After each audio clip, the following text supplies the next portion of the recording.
Welcome to TV20 News. We are Cleveland. I'm Leah Haslage. A new 34-story apartment building is coming to the Playhouse Square Theater District, making the historic neighborhood even better.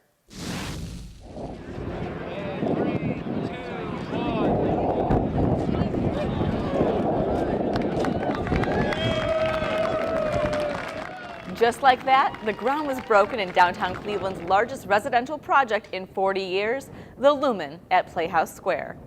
Playhouse Square President and CEO Art Falco says the Lumen will have it all. The Lumen at Playhouse Square is going to be a 318-unit apartment complex and a 528-car parking garage with 20,000 feet of amenity space and retail on the first floor. As for the name, Falco says there is a meaning behind the Lumen. It connotates a bright future for Playhouse Square. Playhouse Square is known for the bright lights and with the marquees and the GE chandelier and the gateways and the retro sign, and we just feel that this name just characterizes what this is going to do for the district. Cleveland Mayor Frank Jackson attended the groundbreaking and said the Lumen will be a great addition to the downtown neighborhood. And now we're here to talk about an investment in downtown Cleveland, a downtown neighborhood of Cleveland, where we will have a residential investment that will cause downtown Cleveland, that neighborhood, to be a place where people will live, work, play, and do business. And all of this is just part of an overall vision for Cleveland, but none of this work without the dedication and the commitment and the work of individuals and organizations, not government itself, but those individuals and organizations that are committed to their mission and their purpose. Ward 3 Councilman Carrie McCormick is excited to welcome the new residents to the Playhouse Square District. We are going to welcome hundreds of new residents into our downtown community as we march towards the goal of 20,000 residents in downtown Cleveland. We know, though, that it's not only about the amount of folks here, it's about our amenities and the quality of life. That is why I'm so excited to work with Mayor Jackson, with County Executive Budish, and all of our local development partners to create a wonderful, livable community in downtown with restaurants and parks and playgrounds and everything you can imagine. Construction has already begun on the Lumen with a completion date of summer of 2020. A new community development director is on the job in the city of Cleveland. I will faithfully, honestly, and impartially discharge the duties of Director of Community Development, the State of Ohio, during my continuance in said office. Continuance of office. Thank you, ma'am. Thank you. In the Red Room of Cleveland City Hall, Tanya Menez took the oath of office from Mayor Frank Jackson, becoming the city's Director of Community Development. In her speech, Director Menez thanked the family and friends for the support and spoke of her goals for the department. The vision that I'll carry forth with me each day is something that Mayor Jackson has said many times, that Cleveland cannot be a great city until all of its neighborhoods are neighborhoods of choice, neighborhoods that work for the residents of Cleveland, neighborhoods that build wealth for the residents of Cleveland. The Ohio Department of Transportation kicked off their 2018 construction season with an event in Ward 6 at the site of Phase 3 of Opportunity Corridor. Mayor Jackson spoke about the main concern of starting the project. Our primary concern was not the expenditure of the money per se or the road per se, but it was more about what it would be the benefit to Cleveland and the local communities in which this road passes through. So this is not a pass-through. It is more of a real opportunity for Cleveland in general, but neighborhood and the people who live in those neighborhoods in particular. Council members Ken Johnson and Phyllis Cleveland joined Councilman Blaine Griffin, whose ward the kickoff was hosted in talking about how this will impact and improve the neighborhoods. Opportunity knocks. Opportunity knocks for us to open the door for good jobs, family-sustaining wages, have access to some of the most world-class institutions right up the street from here, and to make sure that we create wealth and prosperity for the people that live in this neighborhood. Director of ODOT, Jerry Ray, echoed those sentiments. And when you invest, you think about asphalt and concrete and steel, and certainly that's what we build with.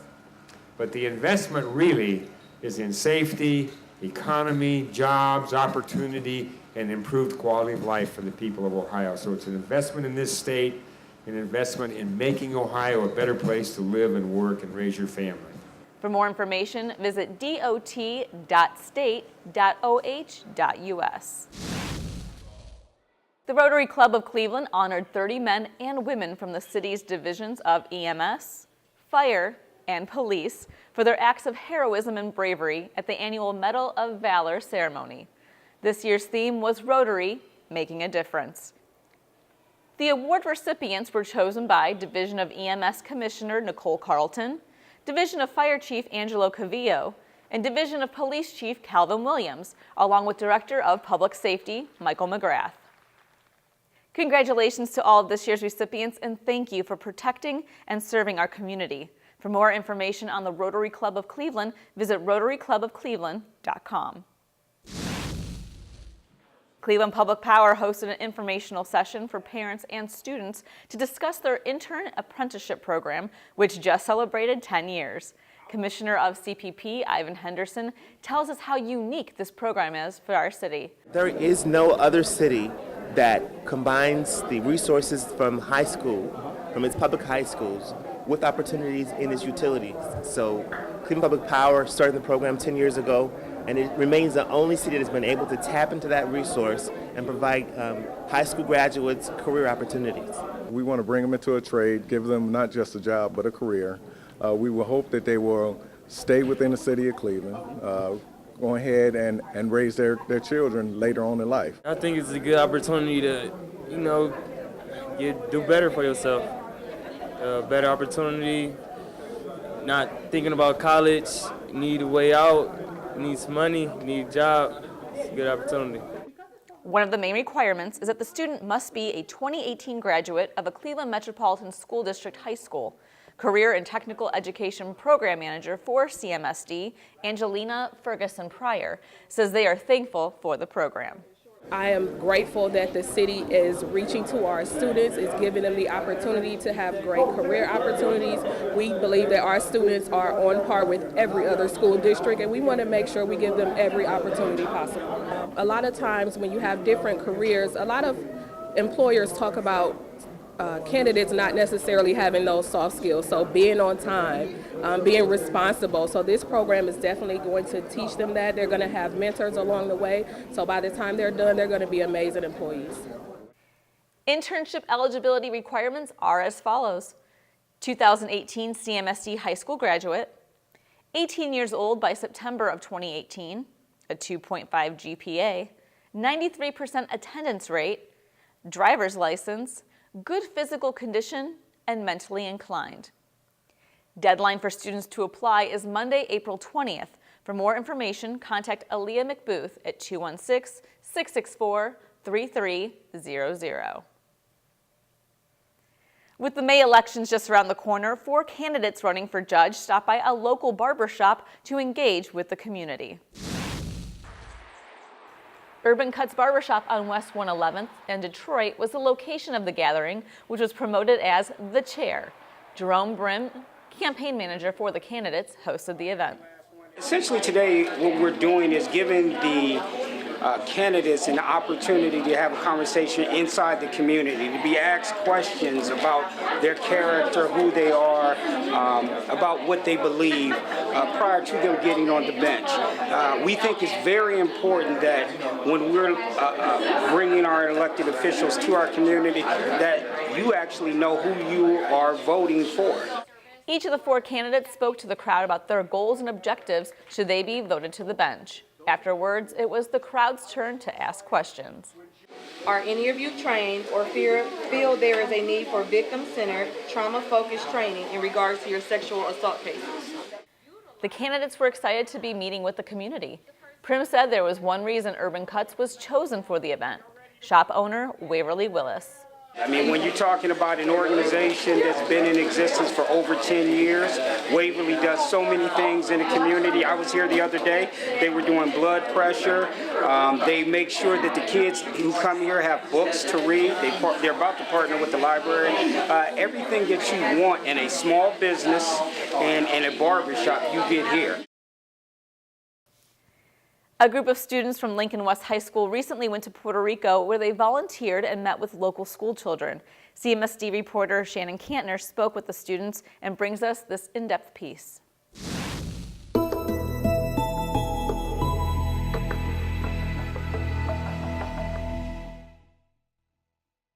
Recovery efforts in Puerto Rico are still underway, more than 6 months after Hurricane Maria wreaked havoc on the island. And a group of students and teachers from Lincoln West School of Global Studies are there now, lending a hand in the communities that need it most. Their service projects include creating a mural, building a bilingual library at an elementary school, and planting a garden at an orphanage. I spoke to them via Skype to hear about their volunteer efforts and how it feels to visit the devastated areas where some of their own families call home. Hi! The group was all smiles on Skype, and they're spreading those smiles through the streets of Puerto Rico thanks to their mural. We designed it in the city market where they do the trading of the city of Juana Diaz. So we created a mural. The people there were welcome. They were so happy. They added color to the city. It's a beautiful mural. People are actually taking pictures and tagging our school. We had done a lot of work, a lot of learning, and a lot of impact. The mayor even visited the group and admired the mural. Then they focused their efforts on building a bilingual library and bringing supplies to a local elementary school. We're taking school supplies, medical supplies first, first essential supplies. Our kids were able to take the class with the students and practice both their Spanish and English today. Eat the school lunch, had the authentic experience of being a student in Puerto Rico. So the kids there absolutely loved our kids. They hugged them, they were excited. And so it was very important for us to have that connection. I think that every single kid here was impacted. It was awesome. It's a great experience for me. Like I help a lot of kids. We gave them some supplies from school, and they were really happy. It felt great. The kids loved it, and they wished the best for us. When we left, they all said goodbye. They all waved. It's those moments that mean the most to some of the Lincoln West teachers who have personal connections to Puerto Rico, including family members who lost their homes during Hurricane Maria. To see all this, it hurts our hearts, right? It touches home. And as soon as I got off the airplane, I wanted to cry so bad. And even today, when we were in the elementary school, when the kids were like, thank you so much for giving us all these resources, the teachers were like, a million thanks. They kept saying thanks to us. They were so appreciative. And it really touched our hearts that we're making an impact with all of our passion, all of our hard work, our sweat, everything that we went through at home to get to where we are at now, and we helped, is amazing. The city that we actually first visit, the city of Juana Diaz, where I'm from. So as soon as I got there, I got very sentimental. The teacher who made the connection from these elementaries and for the orphanage happens to be my aunt. But see, she actually warned me not to go to my home because she knew I was going to break down because I lost my home. My parents lost their home. But it was very beautiful. Our city looks very colorful. I spoke to the mayor, who was my mayor when I was a kid there. I'm getting emotional now, but I haven't got emotional. I'm not a punk. I'm not gonna cry. But to see how my city got very colorful, and to talk to them and tell them this is where I'm from, this is where things are different than when I was a little girl. But I see a unity. I see a unity. Before, and when I was a kid here, I never saw Puerto Rican flags anywhere. Now you see a Puerto Rican flag in every single home and every single restaurant. It's a symbol of unity. It's a symbol of being proud of what they're gonna get it together, and they're working very hard. Solidarity is huge here. Yes, it's so beautiful. I think our kids see Puerto Rico now as like, it's not as bad as we imagine, but it's really, really bad. It's like the essentials, not having power, that is bad. The houses, not having a roof, is very bad. Yes. Schools not having air conditioning, and I'm talking about these classrooms are 30 kids per classroom. They have no power, no air conditioning. They're sweating. Days in schools are from 8 to 11 a.m. because the heat will kill them. Yeah. So seeing that it's a 3-hour, you know, how much education can you get in 3 hours every single day for the past 6 months? They don't get spring break because they have to make up for the hours. So for us, that's the hard part, that there's no way that no one else can fix that but them just trying their hardest to come to school and do it. And parents are sending their kids to school every single day because there's a good breakfast, there's a good lunch there for them. It's a good source of food. Right. So it's very sad of what we see, but we see a Puerto Rico that's getting up. Yeah. When I'm talking about it's bad conditions, but the people have a great heart and they're working really, really hard. And they're so supportive. They see us with our t-shirts and they stop us and ask us what we do. And they are very supportive of our kids. They hug our kids.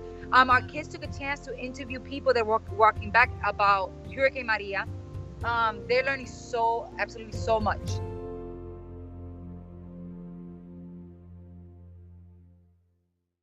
Between service projects, they're also visiting museums and the University of Puerto Rico. The group left on March 21st and returns home on March 28th. You can learn more about their service trip and find other stories like this by visiting the CMSD News Bureau website at clevelandmetroschools.org/news. Reporting from the CMSD TV studio, I'm Shannon Kantner.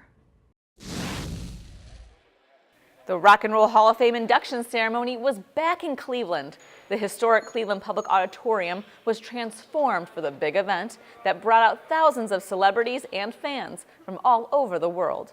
You know, there are so many fan favorites in this year's class, especially the Moody Blues, who've waited so long to be inducted. Bon Jovi, everybody's just over the moon. And here in Cleveland, we're especially excited about the Cars because we have a Cleveland connection with Ben Orr, who's born here, and Rick Ocasek, who is an import, and they met and formed the Cars, and the rest is history. Now they're being inducted.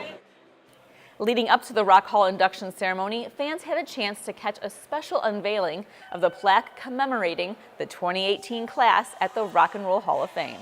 It's great. It's like more than we could have imagined to actually have the inductees that we're honoring here to see their unveiling. It's great.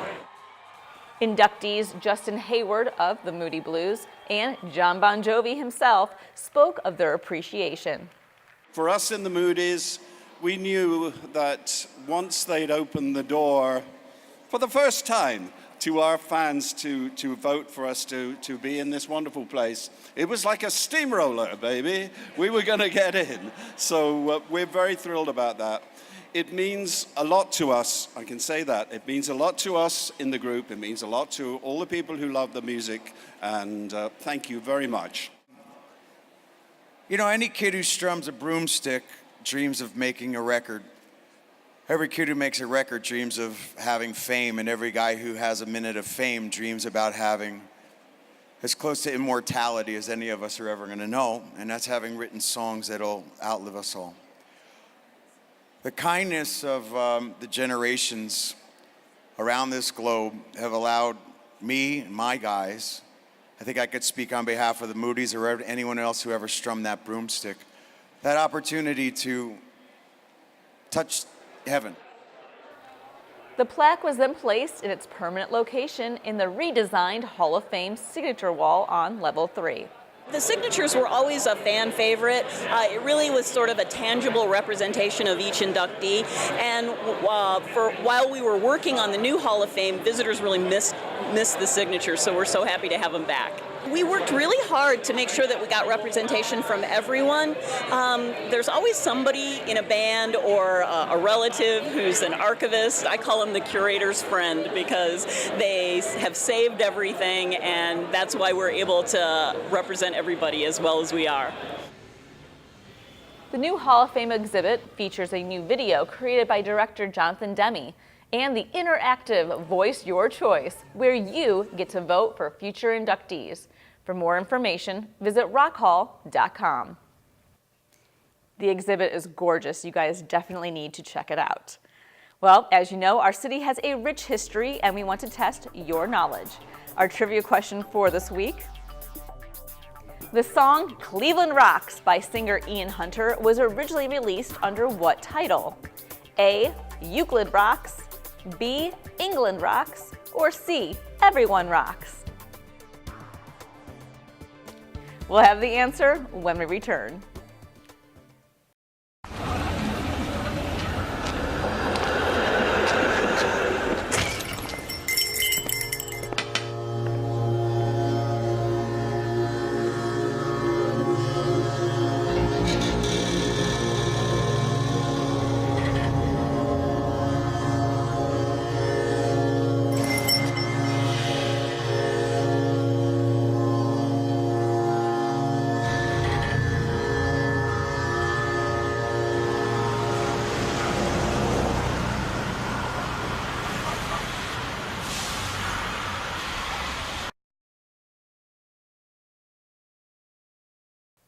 Welcome back to TV20 News. We are Cleveland. I'm Leah Haslage. The trivia question for this week. The song Cleveland Rocks by singer Ian Hunter was originally released under what title? A. Euclid Rocks, B. England Rocks, or C. Everyone Rocks? The answer? B. England Rocks. The song was first released in 1977 under the title England Rocks on a single in the United Kingdom, predating the release of Cleveland version by 2 years. Ian Hunter has maintained, however, that Cleveland was the original subject of the song. Ian Hunter also said that Cleveland has heart, and we know it does. To honor the life and legacy of Dr. Martin Luther King Jr., members of the Greater Abyssinia Baptist Church helped to recreate King's historic visit to Cleveland. TV20 reporter Dan Monroe was there and brings us this story.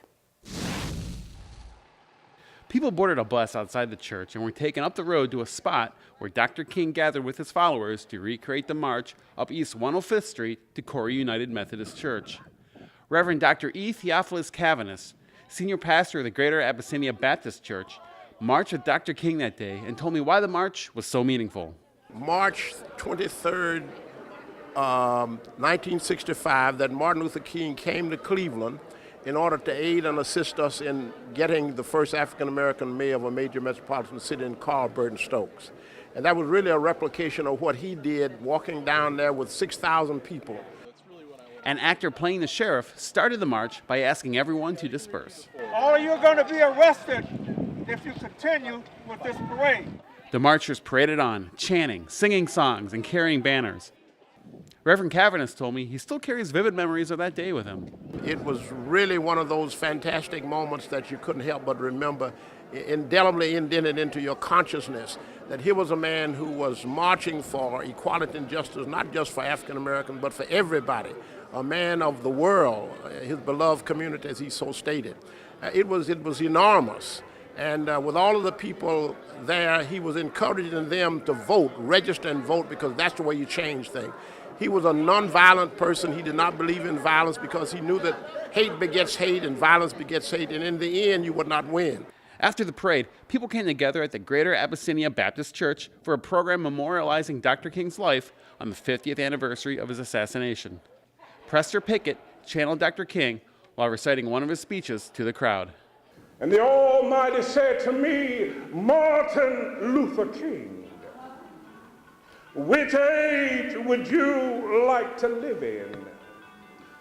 Strangely enough, I would turn to the Almighty and say, if you allow me to live in just a few years in the second half of the 20th century, I will be happy.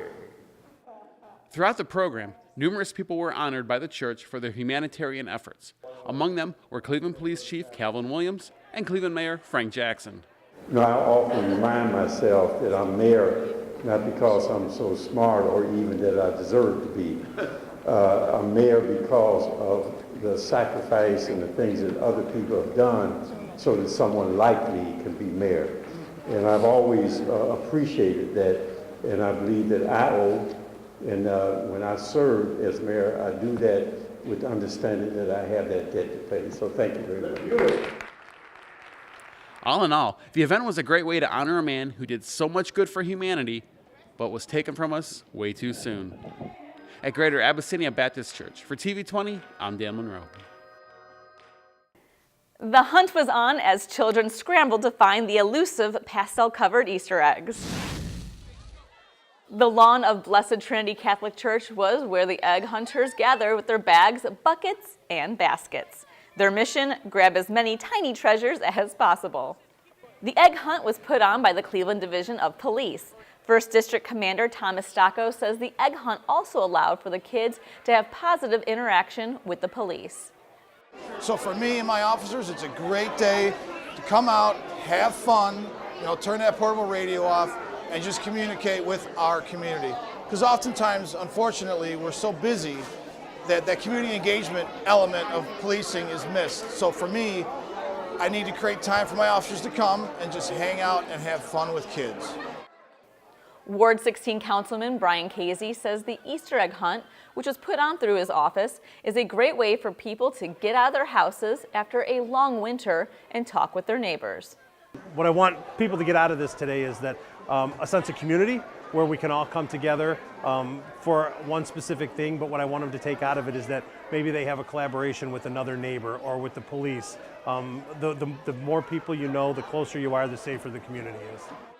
Inside the church, egg hunters could relax with some delicious treats while mingling with officers. Various city entities, including fire and EMS, were also on hand with tables full of useful information.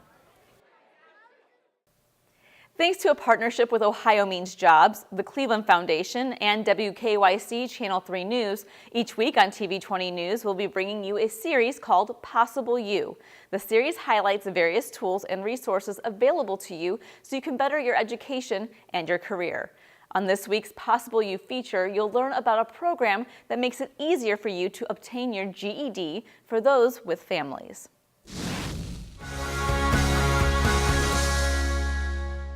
Megan Deja-Shore is a mother with 3 boys on a mission to further her education, but she didn't finish high school and needed a program that could help her obtain a GED. Cuyahoga County Public Library had that program that fit her needs perfectly.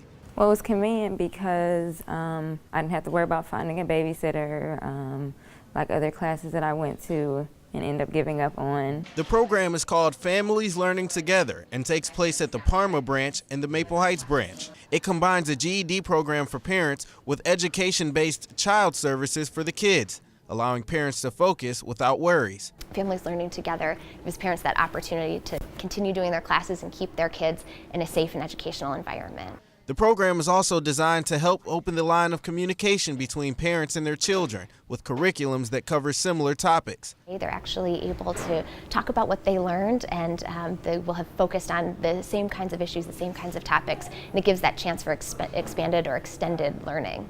It's a 6-week program and runs during the summer months with a class already in session now. It's opened the doors for Megan to go to college, and it can do the same for you.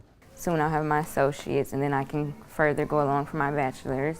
You can't do anything without that first step is your GED. Oh, and her kids, they love it too. In Parma, I'm Brandon Simmons, Channel 3 News.